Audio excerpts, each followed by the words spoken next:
नमस्कार साथियों, स्वागत है आप सबका आपके अपने YouTube चैनल पर। उम्मीद करता हूँ आप लोग अच्छे होंगे, स्वस्थ होंगे। तो आज की वीडियो में हम आदिकाल, भक्तिकाल, रीतिकाल और आधुनिक काल से संबंधित महत्वपूर्ण रचनाएं और उनके रचनाकारों के बारे में पढ़ेंगे, क्योंकि इससे एग्जाम में प्रश्न अवश्य आता है। तो हम नहीं चाहते कि कोई भी प्रश्न आप लोगों से एग्जाम में रहे या गलत हो, तो इसी को ध्यान में रखते हुए आज ये वीडियो बनाई गई है। और अगर आपको वीडियो अच्छी लगे तो लाइक कीजिएगा और चैनल को सब्सक्राइब जरूर कर लीजिएगा, क्योंकि ऐसी महत्वपूर्ण वीडियो इस चैनल पर अपलोड किए जाएंगे। तो चलिए वीडियो को शुरू करते हैं और देखते हैं एक एक करके आदिकाल, भक्तिकाल, रीतिकाल और आधुनिक काल की महत्वपूर्ण रचनाएं और उनके रचनाकारों को। तो चलिए वीडियो को शुरू करते हैं। तो देखिए, सबसे पहले हम पढ़ेंगे आदिकाल। आदिकाल की जो महत्वपूर्ण रचना है और रचनाकार हैं उनके बारे में देखते हैं। तो देखिए, सबसे पहले आदिकाल की साहित्यिक रचनाएं। सबसे पहले हम पढ़ेंगे आदिकाल की साहित्यिक रचनाएं। तो देखिए, आदिकाल से संबंधित जो रचनाएं हैं, सबसे पहली है पृथ्वीराज रासो। याद रखिए, पृथ्वीराज रासो के रचनाकार हैं चंद बरदाई। ये बहुत ही महत्वपूर्ण है। पहली ही रचना बहुत महत्वपूर्ण है, क्योंकि ये एग्जाम में आप लोगों से पूछी जाती है कि पृथ्वीराज रासो रचना के रचनाकार कौन हैं। तो याद रखिएगा, पृथ्वीराज रासो रचना के रचनाकार चंद बरदाई हैं। इसके बाद सेकंड है बीसल देव रासो। बीसल देव रासो के रचनाकार कौन हैं? तो याद रखिएगा, नरपति नाहल जो है बीसल देव रासो के रचनाकार हैं। ये दोनों ही महत्वपूर्ण हैं एग्जाम के लिए। आप याद रखिएगा, पृथ्वीराज रासो अगर आप लोगों से पूछा जाता है तो चंद बरदाई इसके रचनाकार हैं, बीसल देव रासो के नरपति नाहल हैं, और तीसरे नंबर पर है खुमान मल रासो। याद रखिएगा, खुमान मल रासो जो रचना है इसके रचनाकार हैं दलपत विजय। और ये जो जितनी भी रचना आप लोग अभी देख रहे हैं वो आदिकाल की हैं। समझिएगा, आदिकाल की रचनाएं हैं। सबसे पहले थी पृथ्वीराज रासो, जिसके चंद बरदाई थे। उसके बाद थी बीसल देव रासो, नरपति नाहल। फिर थी खुमान मल रासो, इसके रचनाकार थे दलपत विजय। अब फोर्थ है हम्मीर देव रासो। हम्मीर देव रासो जो रचना है इसके रचनाकार हैं जज्वल। याद रखिएगा, ये भी एग्जाम में आप लोगों से पूछा जा सकता है। इसके बाद आता है परमाल रासो। परमाल रासो के अगर आपसे पूछा जाए परमाल रासो रचना के रचनाकार कौन हैं, तो आंसर हो जाएगा जगनीक। याद रखिएगा, जगनीक जो है परमाल रासो के रचनाकार हैं। इसके बाद है कीर्तिलता या कीर्ति पताका। दोनों में से कोई भी आपसे पूछा जाए कि कीर्तिलता या कीर्ति पताका के रचनाकार कौन हैं, तो राइट आंसर हो जाएगा विद्यापति। तो देखिए, ये जो आप लोगों ने अभी 6 रचनाएं देखी वो आदिकाल से संबंधित है। ये आप पॉइंट याद रखिएगा, क्योंकि कभी कभी एग्जाम में आप लोगों से इस तरह भी पूछा जा सकता है कि पृथ्वीराज रासो किस काल से संबंधित है। इसलिए मैं आपसे कह रहा हूं कि प्रश्न इस तरह से बन सकता है कि पृथ्वीराज रासो के रचनाकार कौन हैं या पृथ्वीराज रासो किस काल से संबंधित है। तो यहाँ पर आपने अभी जितनी भी रचनाएं देखी, तो आप लोग याद रखिएगा, ये रचनाएं आदिकाल की रचनाएं हैं और इनके ये रचनाकार हैं। तो ये आपने अभी जितनी भी रचनाएं देखी वो रचना आदिकाल से संबंधित हैं। तो इसमें आदिकाल से संबंधित हैं, और आदिकाल के अंतर्गत आने वाली जो रचनाएं हैं वो है पृथ्वीराज रासो, बीसल देव रासो, खुमान मल रासो, हम्मीर देव रासो, परमाल रासो और कीर्तिलता या कीर्ति पताका। तो याद रखिएगा, ये जो रचनाएं हैं वो आदिकाल से संबंधित हैं। अब देखते हैं हम नेक्स्ट भक्तिकाल। भक्तिकाल से संबंधित जो महत्वपूर्ण रचनाएं और उनके रचनाकार हैं उनको अब देखते हैं। याद रखिएगा, ये रचनाएं मैंने आपको बता दी हैं। ये जो रचनाएं हैं वो आदिकाल से संबंधित हैं। ये पॉइंट आप जरूर याद रखिएगा, क्योंकि आपका प्रश्न गलत हो सकता है, क्योंकि एग्जाम में ये इस तरह से भी पूछा जा सकता है कि पृथ्वीराज रासो किस काल से संबंधित है। इसीलिए मैं आप लोगों से कह रहा हूँ कि आप लोग इस पॉइंट को अपने माइंड में सेट कर लें कि ये जो रचनाएं हैं वो आदिकाल से संबंधित हैं। इसके बाद नेक्स्ट आता है भक्तिकाल, उसको अब देखते हैं। तो देखिए, भक्तिकाल से संबंधित रचनाओं के बारे में पढ़ते हैं।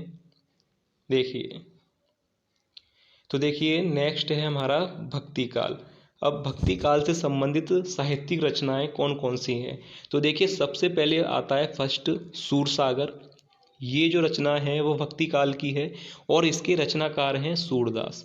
याद रखिएगा, सूरदास जो है इसके रचनाकार हैं। सेकंड है रामचरितमानस। रामचरितमानस जो रचना है वो भक्ति काल से संबंधित है और तुलसीदास इसके रचनाकार हैं। इसके बाद आती है 3rd नंबर पर बीजक। बीजक जो रचना है, इस रचना के जो रचनाकार हैं वह हैं कबीरदास जी, याद रखिएगा। और 4th नंबर पर है पद्मावत। पद्मावत के जो रचनाकार हैं वह मलिक मोहम्मद जायसी। अब इसमें भी आप एक पॉइंट याद रखिएगा, ये जो रचनाएं हैं इनको आपको याद करना है, इनके रचनाकार को याद करना है। और सबसे जो मुख्य पॉइंट है वह है ये कि ये जो रचना है वह भक्ति काल से संबंधित है, क्योंकि एग्जाम में आप लोगों से मैंने बता दिया, इस तरह से भी आ सकता है प्रश्न कि सूरसागर रचना किस काल से संबंधित है। तो आपको पता होना चाहिए कि जितनी भी रचनाएं हैं वो भक्ति काल से संबंधित है। ये पॉइंट आपको जरूर याद रखना है कि ये भक्ति काल से संबंधित रचनाएं हैं। इसके बाद अभी आगे देखते हैं भक्ति काल की जो प्रमुख रचनाएं हैं। देखिए, तो पद्मावत जो रचना है वो किसकी है? मलिक मोहम्मद जायसी की, याद रखिएगा, मलिक मोहम्मद जायसी इसके रचनाकार हैं। बीजक के कबीरदास थे। मृगावती रचना भक्ति काल की है और कौन है इसके रचनाकार? कुतुवन, याद रखिएगा, कुतुवन जो है मृगावती रचना के रचनाकार हैं। 6 नंबर पर है मधुमालती। इस रचना के रचनाकार हैं मंजन। और चित्रावली रचना के उस्मान, याद रखिएगा, चित्रावली रचना के रचनाकार हैं उस्मान। अब मैं आपको एक बार फिर से बता दूं जो रचना और रचनाकारों के बारे में। सबसे पहले सूरसागर सूरदास जी की है, रामचरितमानस तुलसीदास, बीजक कबीरदास की है, पद्मावत मलिक मोहम्मद जायसी, मृगावती जो है कुतुवन, और मधुमालती मंजन, और चित्रावली जो है उस्मान की है। तो याद रखिएगा, अब आपने ये जो देखी हैं 7 रचनाएं जो आपने देखी हैं, तो याद रखिएगा ये जो 7 रचनाएं संबंधित हैं वो भक्ति काल से संबंधित है। तो ये पॉइंट आपको याद रखना है कि ये जो आपने अभी 6 रचनाएं देखी हैं, 7 रचनाएं देखी हैं, ये भक्ति काल से संबंधित हैं। सूरसागर, रामचरितमानस, बीजक, पद्मावत, मृगावती, मधुमालती और चित्रावली, ये जो 7 रचनाएं आपने देखी हैं ये भक्ति काल से संबंधित हैं। ये पॉइंट आप जरूर याद रखिएगा। अब देखते हैं इसके बाद रीति काल से संबंधित महत्वपूर्ण रचनाएं। तो देखिए, रीति काल की जो साहित्यिक रचनाएं हैं वो अब हम देखते हैं। 3rd है रीति काल। अब देखिए, रीति काल की जो महत्वपूर्ण साहित्यिक रचनाएं, क्योंकि ये टॉपिक से एग्जाम में आप लोगों का जो है क्वेश्चन 100% आएगा, तो इसलिए आपको ये कराया जा रहा है, क्योंकि इससे एग्जाम में आपसे पूछा जाएगा। तो देखिए, रीतिकाल 3रे नंबर पर आता है। रीतिकाल, तो रीतिकाल की जो रचना और उनके जो रचनाकार हैं इनके बारे में देखते हैं। तो देखिए, सबसे पहले है बिहारी सतसई। बिहारी सतसई के जो रचनाकार हैं वह है बिहारी जी, याद रखिएगा, बिहारी सतसई के रचनाकार बिहारी हैं। अब है शिवा बावनी या शिवराज भूषण, ये अलग अलग रचना है। शिवा बावनी या शिवराज भूषण, अगर ये आपसे पूछा जाता है तो इसका राइट आंसर होगा भूषण, याद रखिएगा। शिवा बावनी और शिवराज भूषण के जो रचनाकार हैं वह है भूषण जी। अब इसके बाद है कवि प्रिया। कवि प्रिया और रामचंद्रिका। अब इस रचना के रचनाकार हैं केशवदास, याद रखिएगा, केशवदास जो है कवि प्रिया और रामचंद्रिका के रचनाकार हैं।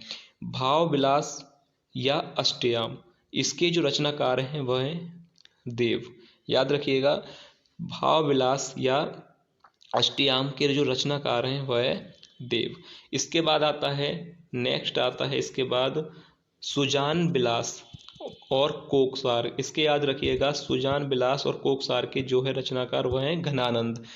जगत विनोद या राम रसायन, इसके हैं रचनाकार हैं इसके पद्माकर, याद रखिएगा, पद्माकर इसके रचनाकार हैं। तो देखिए, मैं आपको फिर से बता दूं, बिहारी सतसई के जो रचनाकार हैं वह हैं बिहारी जी, शिवा बावनी के भूषण जी, कवि प्रिया और रामचंद्रिका के केशवदास, भाव विलास या अष्टयाम के देव, और सुजान बिलास या कोकसार के जो रचनाकार हैं वह हैं घनानंद, और जगत विनोद और राम रसायन के जो हैं पद्माकर। आप चाहें तो इसका वीडियो को डाउनलोड भी कर सकते हैं और चाहें तो आप इसका स्क्रीनशॉट भी ले सकते हैं, क्योंकि ये बहुत ही महत्वपूर्ण है आप लोगों के लिए। तो इसको आप एक बार अच्छी तरह से देख जरूर लीजिएगा, और चाहें तो इसके नोट्स बना लीजिए, और या चाहें तो आप लोग वीडियो को डाउनलोड कर सकते हैं, ठीक है। तो इसके बाद ये आपने जो देखी ये है रीतिकाल से संबंधित। सबसे पहले हमने पढ़ी थी आदिकाल से संबंधित रचनाएं, उसके बाद भक्ति काल से संबंधित रचनाएं थी, अब थी रीतिकाल से संबंधित रचनाएं। अब इसके बाद हम पढ़ेंगे जो कि लास्ट है आधुनिक काल की साहित्यिक रचनाएं।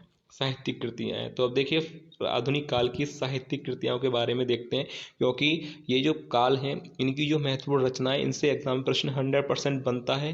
तो इसलिए हम नहीं चाहते कि कोई भी प्रश्न आप लोगों से गलत हो, इसी को ध्यान रखते हुए ये वीडियो बनाई गई। अगर वीडियो देखिए आप लोगों को अच्छी लग रही है तो आप वीडियो को लाइक ज़रूर कीजिएगा और चैनल को सब्सक्राइब जरूर कर लीजिएगा, क्योंकि ऐसे ही इस चैनल पर महत्वपूर्ण वीडियो अपलोड की जाएंगी। चलिए देखते हैं आधुनिक काल की साहित्यिक रचनाएं। तो अब है हमारा आधुनिक काल की साहित्यिक रचनाएं। तो देखिए सबसे पहले आता है अंधेर नगरी। अंधेर नगरी के जो रचनाकार हैं वह हैं भारतेंदु हरिश्चंद्र। भारतेंदु हरिश्चंद्र जो है वो अंधेर नगरी के रचना के रचनाकार हैं। भारत दुर्दशा के रचनाकार भी भारतेंदु हरिश्चंद्र हैं। इसके बाद है परीक्षा गुरु। परीक्षा गुरु जो रचना है इसके रचनाकार हैं श्रीनिवास दास। देवरानी जेठानी रचना के हैं गोपाल दास गहमरी।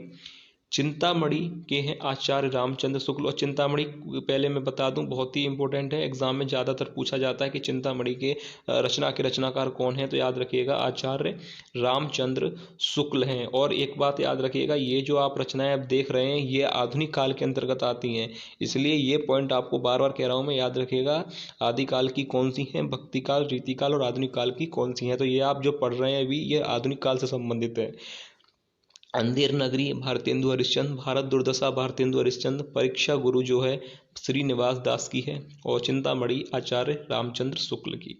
आगे देखते हैं, देखिए आगे है चिंतामणि के जो है आचार्य रामचंद्र शुक्ल हैं, याद रखिएगा। अनामिका जो है, अनामिका के सूर्यकांत त्रिपाठी निराला हैं।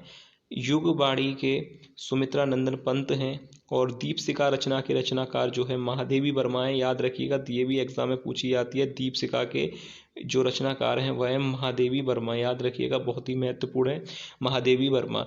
इसके बाद है प्रेमाश्रम की जो रचनाकार हैं वह है प्रेमचंद जी, याद रखिएगा।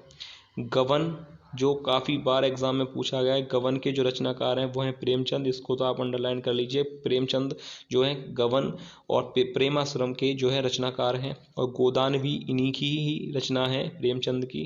तो ये जो 3 पॉइंट हैं ये बहुत महत्वपूर्ण है। गोदान, गबन और प्रेमाश्रम ये तीनों रचनाएं जो है प्रेमचंद की हैं, याद रखिएगा। एक बार मैं फिर से आपको बता दूं तीनों के बारे में। देखिए प्रेमाश्रम प्रेमचंद और गबन प्रेमचंद, गोदान प्रेमचंद, ये तीनों जो है महत्वपूर्ण हैं एग्जाम के लिए बहुत ज़्यादा। तो याद रखिएगा तीनों की तीनों प्रेमाश्रम, गबन और गोदान ये प्रेमचंद की रचनाएं, ठीक है, याद रखिएगा। अब है शेखर एक जीवनी। शेखर एक जीवनी इस रचना के जो रचनाकार हैं वह हैं सच्चिदानंद, हीरानंद, वात्स्यायन। नदी के दीप उपन्यास है, इसके भी रचनाकार अज्ञे जी हैं। इसके बाद आता है नेक्स्ट, इसके बाद आता है चांद का मुख टेढ़ा है। इस रचना के रचनाकार हैं गजानंद माधव मुक्तिबोध। चंद्रकांता रचना के रचनाकार हैं देवकी नंदन खत्री। कंकाल के याद रखिएगा, कंकाल बहुत ही महत्वपूर्ण है एग्जाम के लिए। जयशंकर प्रसाद इसके जो है रचनाकार हैं। मैं आपको बता दूं जयशंकर प्रसाद जो है कंकाल के रचनाकार हैं। तितली जयशंकर प्रसाद की है। चंद्रगुप्त जयशंकर प्रसाद। स्कंदगुप्त भी जो है जयशंकर प्रसाद का है, याद रखिएगा। और ध्रुव स्वामिनी भी जयशंकर प्रसाद। तो देखिए लास्ट में कितने महत्वपूर्ण हैं मैं आपको बता दूं। देखिए कंकाल से लेकर कंकाल, तितली, चंद्रगुप्त, स्कंदगुप्त और ध्रुव स्वामिनी ये जो रचनाएं हैं ये सब जयशंकर प्रसाद की हैं। तो याद रखिएगा ये सब जयशंकर प्रसाद के द्वारा रचित हैं। ये जो आपने भी पांचों देखी, कंकाल, तितली और चंद्रगुप्त, स्कंदगुप्त और ध्रुव स्वामिनी, ये एग्जाम के लिए भी बहुत ही महत्वपूर्ण है, क्योंकि एग्जाम में आप लोगों से ऐसे ही जो है पूछी जाती हैं।